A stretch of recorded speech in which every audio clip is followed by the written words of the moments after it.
ఈ ప్రభు దినాన చేరి ఉన్న వారికి యేసుక్రీస్తు నామములో వందనాలు తెలియజేస్తున్నాను.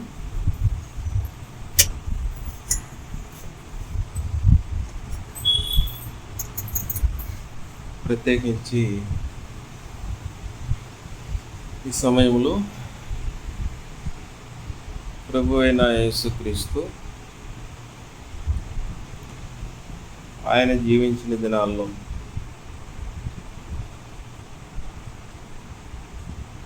ఎవరితోటి ఎలాంటి వ్యవహార శైలి కలిగి ఉన్నాడో మనం చూడటానికి ఆలోచించేస్తాము. మొదటిగా స్త్రీల విషయానికి వచ్చినప్పుడు వారి పట్ల ప్రభువైన యేసుక్రీస్తు ఏ విధంగా తన యొక్క వ్యవహార శైలి కలిగి ఉన్నాడనే సమాచారాన్ని మనం చూసినట్లయితే దీన్ని మనము వాస్తవ కోణంలో అర్థం చేసుకోవాలంటే ఖచ్చితంగా యూదుల యొక్క సమాజంలో స్త్రీల యొక్క స్థానాన్ని మనం ఖచ్చితంగా తెలుసుకోవాల్సిన అవసరం ఉంటుంది. ప్రభు అయిన యేసుక్రీస్తు జీవించిన కాలంలో యూదుల మధ్యలోనే ఆయన సంచరిస్తూ ఆయన వారితోటి సంభాషిస్తూ యూదులలో ఉన్న పురుషులు, స్త్రీలు, అలాగనే సమరీయులు వీరి మధ్యలో ఆయన వ్యవహార శైలిని మనం చూడగలుగుతాం. ప్రభు అయిన యేసుక్రీస్తు స్త్రీలతోటి ఎలా మెలిగాడు అనే విధానాన్ని గనక మనం అర్థం చేసుకోవాలంటే మొదట ఆనాటి యూదా సమాజంలో స్త్రీలకున్న స్థానాన్ని మనం గ్రహించాల్సిన అవసరం ఉంది. యూదా సమాజంలో మహిళలను వారు ఎప్పుడు కూడా మైనర్లుగానే ఆలోచించేస్తూ ఉండేవారు. ఎందుకంటే వారి యొక్క న్యాయ సభల్లో స్త్రీలకి ప్రాధాన్యత లేదు. స్త్రీలు సాక్ష్యం అనేది వారి న్యాయ సభల్లో చెల్లే పరిస్థితిలో ఉండేది కాదు. అందుకనే వారిని మైనర్లుగా ఆలోచన చేస్తూ ఉండాలి. అంతేకాకుండా వారి న్యాయస్థానానికి వెళ్ళి కూడా న్యాయాన్ని పొందుకోలేని పరిస్థితుల్లో నిలుచున్నారు. భౌతికమైన విద్య కూడా వారు అభ్యసించేవారు కాదు యూదా సమాజంలో. అంటే స్త్రీలకు చదువు ఎంత మాత్రము ఉండేది కాదు. వాళ్ళు దేవుడు అనుగ్రహించిన తోరా బైబిల్ని వారు చదవలేని పరిస్థితుల్లో ఉండేవారు. ఈ రబ్బీల దగ్గర, రబ్బీ అంటే బోధకుడు, ధర్మశాస్త్రము చదువుకోవటం కానీ నేర్చుకోవటం కానీ అది మగపిల్లలకి అంటే పురుషులకు మాత్రమే ఉండేది. అంతేకాకుండా స్త్రీలకి ఆస్తి హక్కు కూడా ఉండేది కాదు. ఒకవేళ తండ్రికి పురుష సంతానం లేనప్పుడు మాత్రమే అతని ఆస్తి కూతురికి సంక్రమించే ఒక పరిస్థితి యూదా సమాజంలో ఉంటుంది. అయితే ఇంటి పనికి సంబంధించి విశేషంగా అది మహిళలకు ఇవ్వబడింది. వాళ్ళు భోజనం సిద్ధపరచడం కానీ, నీళ్లు తీసుకురావటం కానీ, బట్టలు తయారు చేయటం కానీ, అలాగనే పిండి విసిరి రొట్టెలు తయారు చేయటం కానీ, అలాగనే వంటకు కావాల్సిన సామాగ్రి తీసుకురావటం కానీ, ఈ బట్టలు నేసే ఒక కార్యక్రమం కానీ మొదలైన అనేకమైన కార్యక్రమాల్లో ఆడవాళ్ళు దినమంతా సతమతమైపోయే పరిస్థితుల్లో ఉండేవారు యూదా సమాజంలో. అంత మాత్రమే కాకుండా వారికి గొర్రెల మందలు ఉంటూ ఉండేవాయి. ఆ మందలు కాయటంలో కూడా వారు పావులు పప్పులు పొందుకునేవారు. అంతేకాకుండా పొలంలో పైరు వేసే సమయంలో కూడా వారు భాగస్వాములుగా ఉండేవారు. అలాగనే కోత కోయటము మొదలైన వ్యవసాయ పనుల్లో కూడా స్త్రీలు పాల్గొంటూ ఉండేవారు అన్నమాట. కాబట్టి యూదా సమాజంలో ఒక రకంగా చెప్పాలంటే అది పురుషుల వ్యవస్థగా మనము ఆలోచించేయచ్చు. వారేం చేసేవారంటే స్త్రీలకి 12-13 సంవత్సరాలు వచ్చేసరికి వారు వివాహం చేసేవారు. వారి తెగలోనే వారికి వివాహం కుదిర్చి వివాహం చేసేవారు. ఈ వివాహ కార్యక్రమంలో వరుడు వధువు తండ్రికి కన్యాశుల్కం చెల్లించే ఒక కార్యక్రమం యూదా సమాజంలో ఉంది. ఈ కన్యాశుల్కము వధువు తండ్రికి చెల్లించడమే కాకుండా వధువు తరపు బంధువులకి కూడా వారు కానుకలు ఇచ్చే ఒక కార్యక్రమం సాంప్రదాయం ఉంది. ఈ వివాహం జరిగినప్పుడు వధువు వరుని యొక్క ఆస్తి అయిపోతుంది, వరుని సొంతం అయిపోతుంది. అంతేకాకుండా యూదా సమాజంలో వరుడు అంటే పురుషుడు భర్త యజమానుడు అవుతాడు, తనకి వివాహం ద్వారా అధిపతి అవుతాడు అన్నమాట. ఈ విషయము నిర్గమకాండము 20వ అధ్యాయము 17వ వచనంలో స్పష్టంగా రాయబడి ఉంటుంది అన్నమాట. అంతేకాకుండా సమాజంలో ఈ వివాహమైన స్త్రీ మగబిడ్డకి జన్మనిచ్చినట్లయితే ఆ స్త్రీ మన్నన పొందుకునే ఒక కార్యక్రమం ఉంటుంది. ఒకవేళ ఆడబిడ్డని కనినట్లయితే, లేకపోతే అసలు సంతానమే లేని పరిస్థితుల్లో ఉన్నట్లయితే స్త్రీని నీచంగా చూసే ఒక కార్యక్రమం యూదా సమాజంలో ఆ రోజుల్లో కొనసాగుతూ ఉండేదన్నమాట. అలాంటి స్త్రీకి వ్యక్తిగా విలువ లేని పరిస్థితి ఉంటుంది. కాబట్టి ఆ సమాజంలో వివాహమైన స్త్రీ యొక్క పరిస్థితి ఏంటంటే మగబిడ్డని కనిన వారిని, లేకపోతే కాయా కష్టం చేసిన వారిని ఒక రకంగా అంటే ఆమెకు ఒక విలువ ఇవ్వటం అనే ఒక కార్యక్రమం జరిగేదన్నమాట. అయితే ఒక సాంప్రదాయం దాంట్లో ఏంటంటే యూదులు పిల్లలు తల్లిదండ్రులు గౌరవించే ఒక సాంప్రదాయం ఉంది. అంతేకాకుండా కొన్ని సందర్భాల్లో స్త్రీలు అంటే భార్యలు భర్తకి గౌరవాన్ని తీసుకొచ్చిన సందర్భాలు కూడా ఉన్నాయి. ఒక దెబోరా కావచ్చు, యూదీతు కావచ్చు, మొదలైన వాళ్ళు యూదా మహిళలకు గౌరవాన్ని ఇచ్చే పరిస్థితిని వారు కలిగించారు. కాబట్టి యూదా సమాజంలో స్త్రీల యొక్క పాత్ర ఈ విధంగా ఉండేదన్నమాట.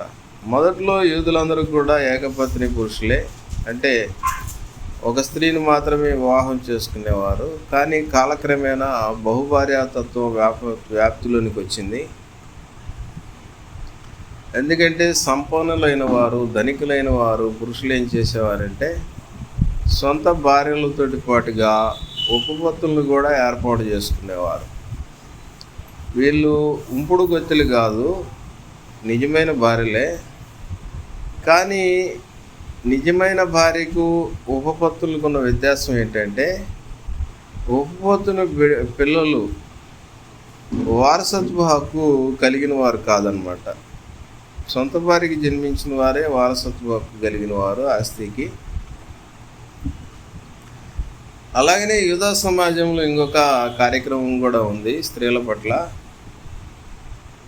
ఎవరి కుటుంబంలోనైనా భార్య వ్యభిచారం చేసినట్లయితే ఆమె భర్త హక్కుని భంగపరిచినట్లుగా వారు భావించేవారు. కనుక అతడేం చేసేవాడంటే ఈ నేరం కారణంగా ఆమెకు విడాకులు ఇవ్వవచ్చు అనే ఒక యూదా సమాజంలో ఒక పరిస్థితి ఉంది.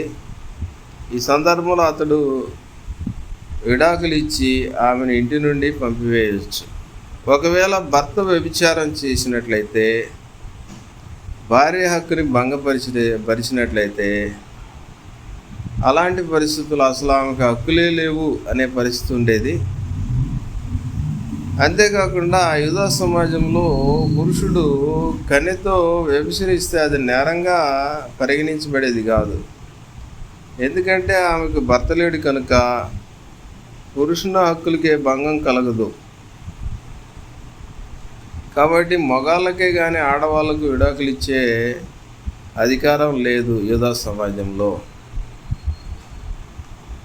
అంతేకాకుండా మనం చూసినట్లయితే ఒకవేళ స్త్రీ విధవరాలైందంటే పెద్ద కుమారుని పోషణలో ఉండేవారు. పెద్ద కుమారుడు పట్టించుకోకపోతే సమాజం అలాగే దుష్టులైన వారు కొంతమంది వాళ్ళని దోచుకునే పరిస్థితి యూదా సమాజంలో ఉంది.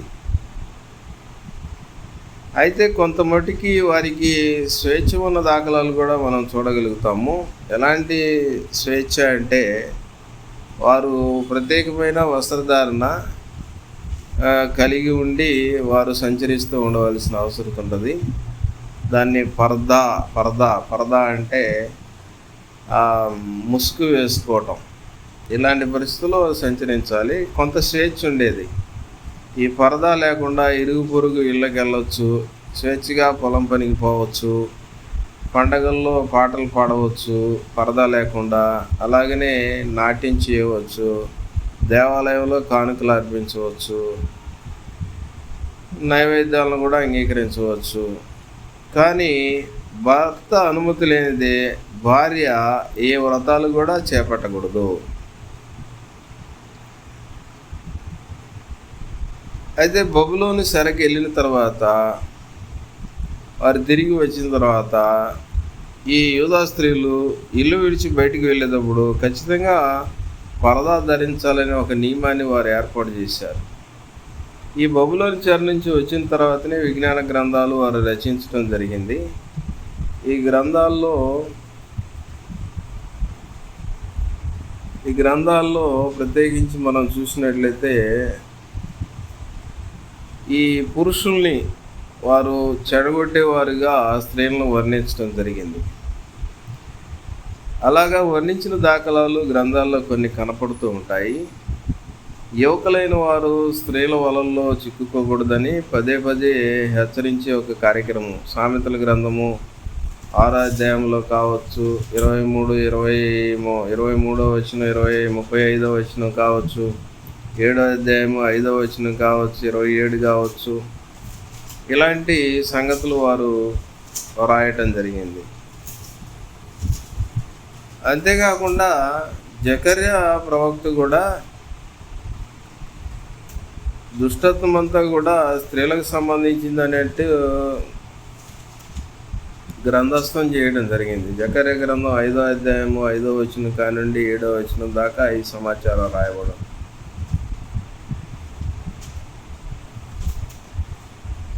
మామూలుగా యూదా సమాజంలో స్త్రీలతోటి కలవటం కావచ్చు, వాళ్ళతోటి మామూలుగా మాట్లాడటం కావచ్చు, దురాచారంగా భావించేవారు అన్నమాట. అంటే వారి ఆచార సాంప్రదాయాల్లో అది వారు అంగీకరించేవారు కాదు. అంటే బయట ఎవరైనా స్త్రీలు కనిపించినా వారితోటి మాట్లాడటం కావచ్చు, వారితోటి కలిసి సంచరించడం కావచ్చు, ఇది దురాచారంగా భావించేవారు. అంతేకాకుండా ఈ బోధకులైన వారు, రబ్బీలు అనబడేవారు, మరి దేవుడికి వారు ప్రార్థన చేసేటప్పుడు ఏం చేస్తారంటే, మేము స్త్రీలుగా పుట్టినందుకు, అన్ని జనుల్లో పుట్టినందుకు, ధర్మశాస్త్రం తెలియని సుంకరంలో పుట్టినందుకు వారు రోజు దేవునికి వందనాలు అర్పించే ఒక కార్యక్రమాన్ని జరిగించేవారు అన్నమాట. అందుకని ఇలాంటి కార్యక్రమాలు జరిగించడం వలన యోధా పురుషుల యొక్క భావం అద్దం పెట్టినట్లుగా మనకు అర్థమైపోతూ ఉంటుంది అన్నమాట. ఇలాంటి పరిస్థితుల్లో స్త్రీల పట్ల ప్రభు అయిన యేసుక్రీస్తు వ్యవహార శైలి ఎలా ఉంది అని మనం చూసినట్లయితే ఆయన యొక్క వ్యవహార శైలి స్త్రీల పట్ల కరుణాపూరితంగా ఉన్నట్లుగా గ్రంథంలో నుండి మనం చూడగలుగుతాం. ప్రభు అయిన యేసుక్రీస్తు భూమి మీద జీవించిన కాలంలో స్త్రీలకు ఇచ్చిన విలువ కరుణాపూరితంగా ఉంది. ఒకసారి పరిచయులతోటి సద్దుకయులతోటి స్త్రీల హక్కుల గురించి ప్రభు మాట్లాడుతున్నప్పుడు ఆదికాండంలో స్త్రీల యొక్క పుట్టుకను తెలియజేసే లేఖనాలను ఎత్తి చూపించినట్లుగా మనం చూడగలుగుతాం. ఆదికాండం 1:27 సమాచారాన్ని ప్రభువైన యేసుక్రీస్తు ఈ పరిచయులు సద్దుకయులతో తెలియజేశాడు. దేవుడు మానవ జాతిని సృజించాడు. తన స్వరూపం తన పోలికలో సృజించడం జరిగింది. వారిని స్త్రీ పురుషులుగా దేవుడు సృజించాడనే సమాచారాన్ని వారితోటి మాట్లాడటం మనం చూడగలుగుతాం.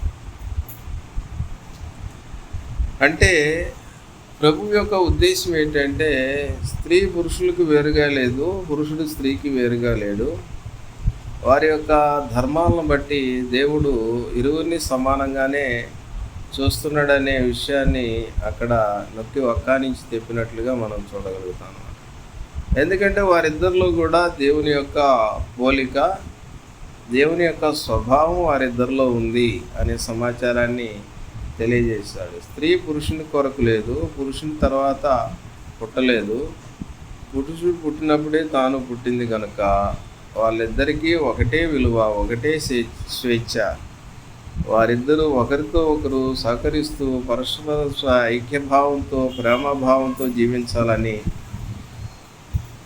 ఒకరి వల్ల ఒకరు పరిపూర్ణులు కావాలని, ఆ ఇద్దరికి ఆధారభూతుడు, ఇద్దరి గమ్యం ఒక్కడే భగవంతుడు అనే సమాచారాన్ని ప్రభువు స్పష్టంగా అక్కడ తెలియజేశాడు అనమాట. వాళ్ళలో లింగభేదం ఉన్నప్పటికీ కూడా వాళ్ళిద్దరి యొక్క స్వభావం ఒకటే, విలువలోనూ స్వేచ్ఛలోనూ ఇద్దరు సమానులే అనే సమాచారాన్ని ఆయన తెలియజేశాడు. కాబట్టి ఆయన ఈ సంగతిని సమర్థిస్తూ మాట్లాడినట్లుగా మనం చూడగలుగుతాం. మత్తయి సువార్తలో 19:1-5 ఈ సమాచారాన్ని మనం చూడగలుగుతాం. అయితే యూదా సమాజంలో ఉన్న భావం ఏంటంటే వారి యొక్క ఆలోచన ప్రకారంగా స్త్రీలు అనేవారు వివాహం చేసుకోవటానికి, బిడ్డలు కనటానికి తప్ప వేరే దానికి వారు మరి ఉద్దేశించబడలేదనే ఆలోచనలో వారు ఉంటూ ఉండేవారు అన్నమాట. కానీ ప్రభు అయిన యేసుక్రీస్తు ఈ భావాన్ని నిరసించాడు. పరలోక జీవితంలో పురుషునికి స్త్రీకి కూడా వివాహ సంబంధ బాంధవ్యాలు ఉండవు. అక్కడ దంపతులు బిడ్డలను కనే ఒక పరిస్థితి ఉండదు. వివాహ వ్యవస్థ అనేది భౌతికమైన లోకానికి మాత్రమే పరిమితమైంది. పరలోకంలో దానికి విలువ లేదు. కాబట్టి వివాహిత కాకపోయినప్పటికీ స్త్రీకి విలువ ఉంటుందని ప్రభువైన యేసుక్రీస్తు తెలియజేశాడు. ఆమె తనంతట తాను విలువ కలిగింది, దేవుని సృష్టిలో ఒక భాగమైందని చెప్పాడు. మార్కు సువార్త 12:24-25 కూడా ఈ భావాలన్నీ కూడా యూదుల భావాలకి భిన్నమైనవిగా ఉన్నట్లుగా వారు గుర్తించడం జరిగిందనమాట. అంతేకాకుండా ప్రభు అయిన యేసుక్రీస్తు తెలియజేసిన సమాచారం వివాహ వ్యవస్థకు సంబంధించి పురుషుడు ఏకపత్ని పురుషుడై ఉండాలని చెప్పాడు. ఆ విషయాన్నే యూదా సమాజంలో బోధించడం జరిగిందనమాట. ఇదే దేవుని యొక్క ఉద్దేశము అని చెప్పాడు అనమాట. అంటే వివాహం ద్వారా ఒకరితో ఒకరు నిబంధన చేసుకొని పరస్పరం ప్రేమభావంతో, ఐక్యభావంతో, సహకార భావంతో జీవించాలి. వారిద్దరు కలిసి ఏక వ్యక్తి కావాలి. ఇది ఆదికాండము 2:24 తెలియజేశాడు. మత్తయి సువార్త 19:6 ఇది సృష్టికర్త నిర్ణయించిన వివాహ బంధము.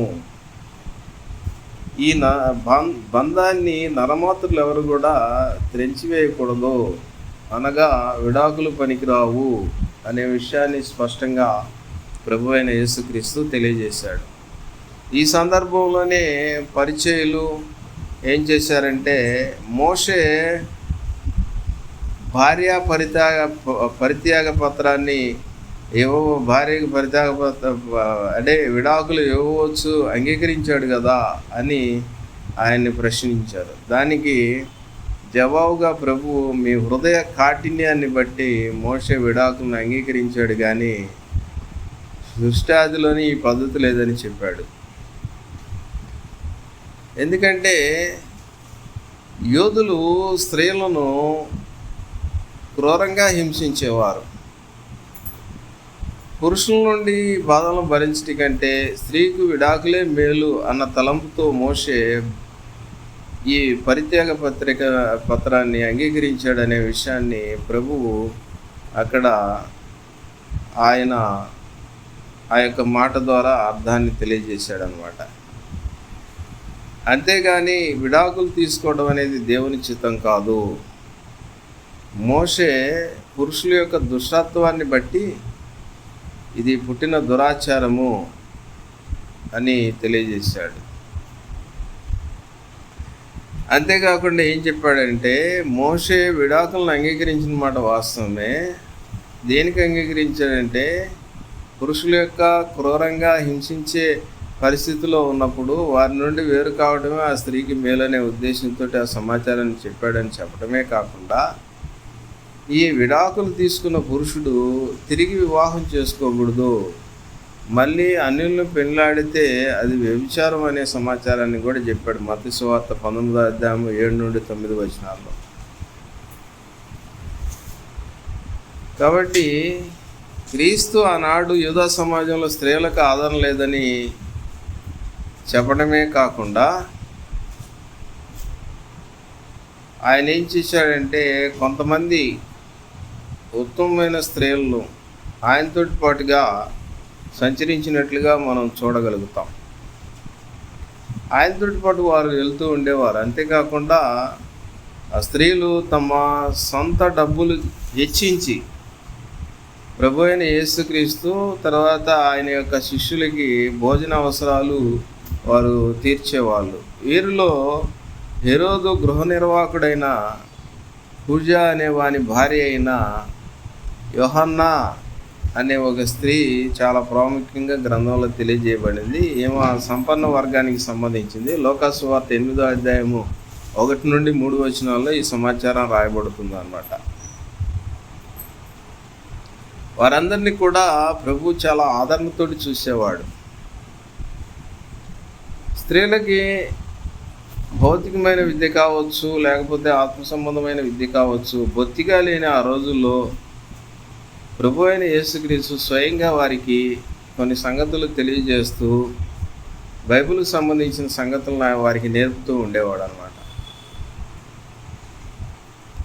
అంటే యూదులు స్త్రీలని సంతానం ఉత్పత్తి చేసేవారిగా, కాయకష్టం చేసి డబ్బు గడించే వారిగా మాత్రమే వారు పరిగణన చేస్తుంటే, ప్రభు అయిన యేసుక్రీస్తు ఏం చేశాడంటే ఆమెను దేవుని రూపం గల,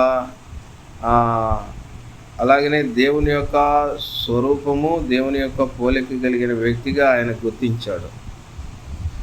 దేవుని సృష్టిలో పురుషుడెంతో స్త్రీ అంతా, వారిద్దరి విలువ సమానమే అనే సమాచారాన్ని ప్రభు అయిన యేసుక్రీస్తు తెలియజేయడమే కాకుండా ఆయన జీవించిన కాలంలో వారి పట్ల అదే స్థితిని ప్రదర్శించినట్లుగా మనం చూడగలుగుతాం. తర్వాత స్త్రీల పట్ల క్రీస్తు యొక్క దృక్పథాన్ని కనుక మనం చూసినట్లయితే, జాగ్రత్తగా గమనించినట్లయితే ప్రభు అయిన యేసుక్రీస్తు తెలియజేసిన ఉపమానాలు మనం చూసినట్లయితే, ఆయన స్త్రీలు గృహాలలో ఏ కార్యక్రమాలు అయితే జరిగిస్తూ ఉంటారో, ఒకటి పిండి పిసికే ఒక కార్యక్రమం.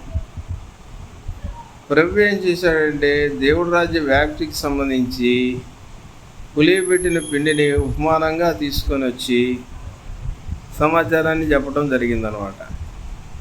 కాబట్టి స్త్రీలు ఈ పిండితోనే రొట్టెలు చేస్తూ ఉండేవారు. ఆ విషయాన్ని మత్తయి సువార్త 13వ అధ్యాయం 33వ వచనంలో కూడా క్రీస్తు రాజ్యం అనేది చిన్నదిగా ఉన్న తర్వాత విస్తారంగా వ్యాపిస్తుందనే సమాచారాన్ని తెలియజేయడానికి స్త్రీలు ఏదైతే గృహకృత్యాల్లో వాడుతూ ఉంటారో పిండిని, ఆ పిండిని ఉపమానంగా అక్కడ చెప్పినట్లుగా మనం చూడగలుగుతాం అన్నమాట. అంతేకాకుండా కొన్ని ఉపమానాల్లో పాత నిబంధన కొత్త నిబంధనకు సంబంధించిన వ్యత్యాసాన్ని తెలియజేస్తున్నప్పుడు కూడా స్త్రీలు ఆ రోజుల్లో ప్రత్యేకంగా ఇంటి పొట్టునుంటూ బట్టలకు మాసిక వేసే ఒక కార్యక్రమాన్ని జరిగిస్తూ ఉండేవారు. అలాంటి మాసిక వేసే కార్యక్రమాలను కూడా ఆ ఉపమానంలో పాత నిబంధన కొత్త నిబంధనకు ఉన్న వ్యత్యాసాన్ని చెప్పినప్పుడు కొత్త బట్టకు మాసిక వేయరు అనే ఉపమానాన్ని తెలియజేశాడు. 9వ అధ్యాయం 16వ వచనంలో ఈ సమాచారం రాయబడి ఉంటుంది అన్నమాట. అంతేకాకుండా మనం విసుగకుండా ప్రార్థన చేయాలి అనే ఒక ఉపమానాన్ని చెప్పినప్పుడు కూడా ఈ ఉపమానంలో కూడా ఒక విధవరాల్ని ఆయన తీసుకొని రావడం జరిగింది. స్త్రీల పట్ల ప్రభువుకున్న దృక్పథాన్ని మనం ఆలోచన చేస్తున్నాం. ప్రభు అయిన యేసుక్రీస్తు పదే పదే న్యాయాధిపతి దగ్గరికి వెళ్ళిన పేద విధురాల గురించిన ఉపమానం తెలియజేశాడు. ఆమె మళ్ళా న్యాయాధిపతిని సమీపించి తనకు న్యాయం చెప్పమని పీడించిందనమాట. కడన అతడు ఆమెకు అనుకూలంగా తీర్పు చెప్పాడు. ఈ పేద విధవరాలు విసుగు విరామం లేకుండా ఎలాగైతే ఆ అన్యాయస్తులైన న్యాయాధిపతిని మళ్ళీ అడగటం ప్రారంభించిందో అలాగనే విసుక్కోకుండా మనం దేవుడికి ప్రార్థన చేయాలనే విషయాన్ని మనకు అర్థమయ్యే రూపంలో తెలియజేయడానికి ప్రత్యేకించి అక్కడ స్త్రీ అయిన విధవరాలను ఉపయోగించాడు ఉపమానంలో ప్రభు అయిన యేసుక్రీస్తు. ఇది లోకాసు వార్త 18వ అధ్యాయము 1 నుండి 5 వచనాల్లో రాయబడి ఉంటుందన్నమాట. అంతేకాకుండా ప్రజలు దేవుని రాజ్యంలో చేరటంలో ఆలస్యం చేయకూడదని, ఏగరమే ఆ పని చేయాలని బోధించడానికి ప్రభు ఏం చేశాడంటే 10 మంది కన్యల కథ చెప్పాడు. వీరిలో 5 సకాలంలో వివాహానికి వచ్చారు, 5 ఆలస్యంగా వచ్చారు. ఈ 2వ వర్గానికి ఆశాభంగం కలిగింది. ఇలాగ క్రీస్తు బోధలను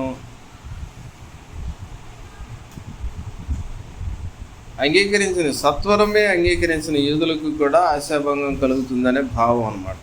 మత్తయి సువార్తలో 25వ అధ్యాయం 1 నుండి 13 వచనాల్లో ఆయన ఈ ఉపమానాన్ని తెలియజేశాడు. ఇలా స్త్రీల గృహ కృత్యాల నుండి సాంఘిక ఆచారాల నుండి ప్రభు తన ఉపమానాలను ఎన్నుకున్నాడు. దీన్ని బట్టి ప్రభు అయిన యేసుక్రీస్తుకి స్త్రీ జాతి పట్ల ఎంత ఆదరణ భావం ఉందనేది మనకు అర్థమైపోతుంది అన్నమాట.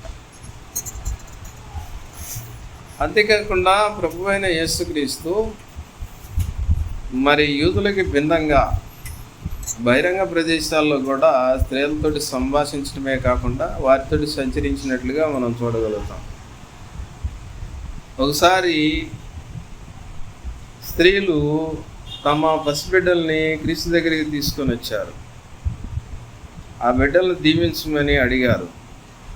అయితే శిష్యులు మొదట ఏం చేశారంటే ఆ తల్లుల్ని వారు అడ్డగించడం జరిగిందన్నమాట. వారు క్రీస్తు సమీపంలోనికి వారిని రానివ్వలేదు. ఎందుకంటే ప్రభు అయిన యేసుక్రీస్తు అలసిపోయి ఉన్నాడు, వెళ్ళిపోండి అని అన్నారు. కానీ ప్రభువు శిష్యుల మీద కోపపడి ఆ తల్లులను తన దగ్గరికి పిలిపించుకున్నాడు. ఆ బిడ్డల్ని ఎత్తి గౌరవించుకొని కౌగిలించుకొని వారిని దీవించడం జరిగిందన్నమాట. అలాగా మనం చూసినట్లయితే ప్రభువు స్త్రీలని చిన్న బిడ్డలని ఆదరణతో చూసినట్లుగా మనం చూడగలుగుతాం. అంతేకాకుండా ఆ బిడ్డల్లాగే తయారు కావాలని శిష్యుల్ని మందలించినట్లుగా మనం చూస్తాం అన్నమాట. శిశువులు తల్లిదండ్రుల మీద ఆధారపడి జీవించినట్లే వాళ్ళు దేవుని మీద ఆధారపడి జీవించాలని శిష్యులకి తిరిగి ఆ సమాచారాన్ని చెప్పినట్లుగా మనం చూస్తాం. అయితే యూదా రబ్బీలు బోధకులు ఏం చేసేవారంటే స్త్రీలకి దూరంగా ఉండేవాళ్ళు.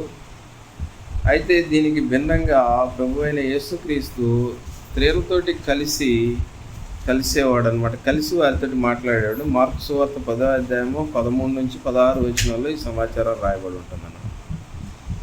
అంతేకాకుండా పాపాత్మురాలైన స్త్రీలతోటి ఆయన మాట్లాడేటప్పుడు, వారితోటి సంభాషించేటప్పుడు చాలా దయాపూర్వకంగా వారి పట్ల ప్రదర్శించినట్లుగా మన గ్రంథంలో నుండి చూస్తాం. వ్యభిచారంలో పట్టబడిన మహిళతోటి నేను కూడా నీకు శిక్ష విధించును, ఇక ఇల్లు మళ్ళా పాపం చేయకని మృదువుగా ఆయన పలికినట్లుగా చూస్తాం. ఇది యోహాను సువార్త 8వ అధ్యాయం 11వ వచనంలో రాయబడి ఉంటుంది. అలాగనే సమరయ స్త్రీతో ఆమె యొక్క మనసుకు నొప్పి కలగకుండా సున్నితంగా ఆమెతోటి మాట్లాడినట్లుగా, అలాగనే తన పాదాలను కన్నీళ్లతోటి తడిపిన ఒక స్త్రీ, ఈమె అధికంగా ప్రేమించి అధికంగా పాపరామం పొందిందని మెచ్చుకున్నాడు ప్రభు అయిన యేసుక్రీస్తు. లూకా సువార్త 7వ అధ్యాయం 47వ వచనంలో రాయబడి ఉంటుంది. సమరయ స్త్రీ ఏమో యోహాను సువార్త 4వ అధ్యాయంలో రాయబడి ఉంటుంది.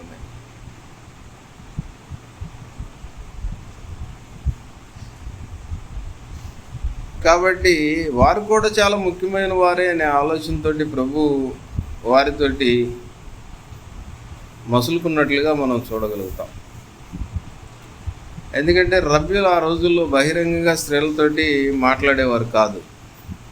ఈ నియమాన్ని ప్రభు అయిన యేసుక్రీస్తు అందరి ఎదుట మహిళలతోటి మాట్లాడటము, అలాగనే అతడు సమరస్త్రీతో మాట్లాడటము, ఈ సంగతులన్నీ చూసిన శిష్యులు విస్తుపోవటం అనే సమాచారం జరిగింది. యోహాను సువార్త 4:27లో చూస్తే శిష్యులు ఆశ్చర్యపడతారు అక్కడ. ఎందుకంటే స్త్రీలు బోధకుని దగ్గరికి వచ్చేవారు కాదు, రబ్బీల దగ్గరికి రానేకూడదు అన్నమాట. రబ్బీల్ని ఎంతమాత్రం ముట్టుకోకూడదు. కానీ రక్తస్రావం రోగంతో బాధపడుతూ అశుద్ధురాలుగా గణించబడిన స్త్రీ ప్రభు అయిన యేసుక్రీస్తు అంగీ అంచును ముట్టుకున్న అతడు కోప్పడలేదు. లూకా సువార్త 8వ అధ్యాయం 43-48 దాకా ఉంటుంది ఈ సమాచారం. అలాగనే పాపాత్మురాలు తన పాదాలను తాకినా అతన్ని నొచ్చుకోలేదు. ఆమె తన పాదాలను ముద్దు పెట్టుకుంటున్నప్పటికీ కూడా ఆయన ఎప్పుడు కూడా ఆయన నొచ్చుకున్న పరిస్థితి ఏం కాదు. 7వ అధ్యాయం 38వ వచనంలో కూడా ఉంటుంది ఈ సమాచారం లూకా సువార్తలో. మొత్తానికి ప్రభు అయిన యేసుక్రీస్తుకి స్త్రీల పట్ల చిన్నచూపు లేదనే సమాచారము స్పష్టంగా గ్రంథం తెలియజేస్తుంది అన్నమాట. అంతేకాకుండా ప్రభువు జీవించిన కాలంలో అనారోగ్యంతో బాధపడుతున్న వారిని స్వస్థపరిచే ఒక కార్యక్రమంలో మొట్టమొదటిగా పేతురు అత్త మరి జ్వరంతో బాధపడుతున్నప్పుడు ఆమెను స్వస్థపరిచినట్లుగా చూస్తాం. ఆమె కృతజ్ఞతాపూర్వకంగా అతనికి భోజనం వడ్డించింది. అంతేకాకుండా అనేక పర్యాయాలు ఈ ఆతిథ్యాన్ని పేతురు అతని నుండి పొందుకున్నట్లుగా మత్తయి సువార్త 8వ అధ్యాయము 14-15 వచనాల్లో రాయబడి ఉంటుంది.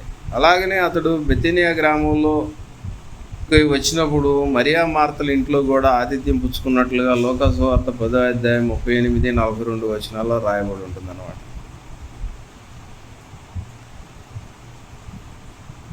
ప్రభు అయిన యేసుక్రీస్తు ప్రయాణాల్లో స్త్రీలు తమ డబ్బుతోటి అతనికి భోజనం సమకూర్చేవాళ్ళని మనం ముందుగానే ఆలోచన చేశాం. లూకా సువార్త 8వ అధ్యాయం 3వ వచనంలో ఈ ఉదాహరణలన్నిటిని బట్టి ప్రభువు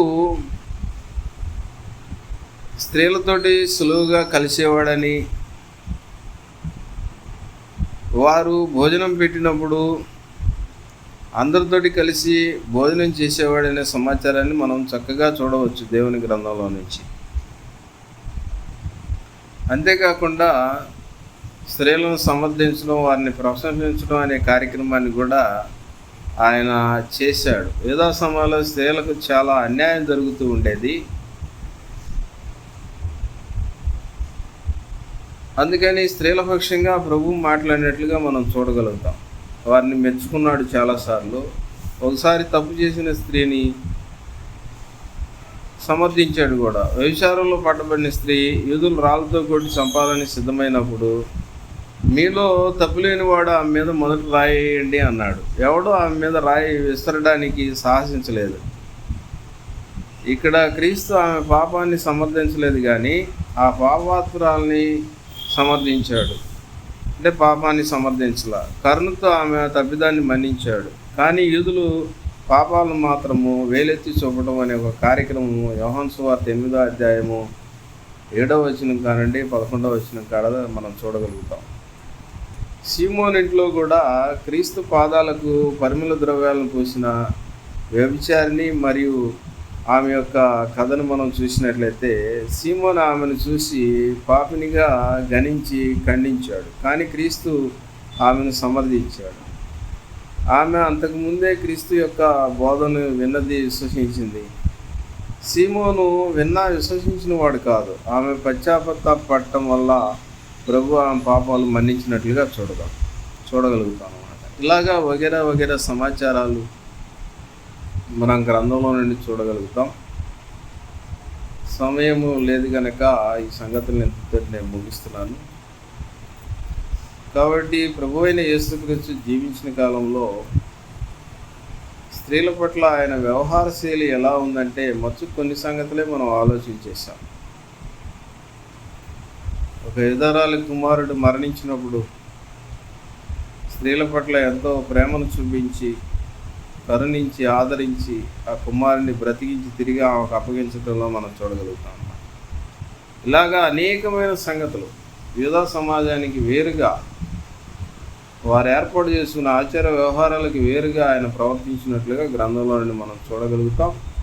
ఈ సంగతులన్నీ కూడా మనం జ్ఞాపకం చేసుకొని ఆయన భూమి మీద జీవించిన కాలంలో ఎలా ప్రవర్తించాడో ఆ విషయాన్ని గుర్తించి అలాగా మనము కూడా ప్రవర్తిస్తూ దేవుని మయంపరచాలని ఈ దేవుని మాటలు ఎంతటి ముగిస్తున్నాను.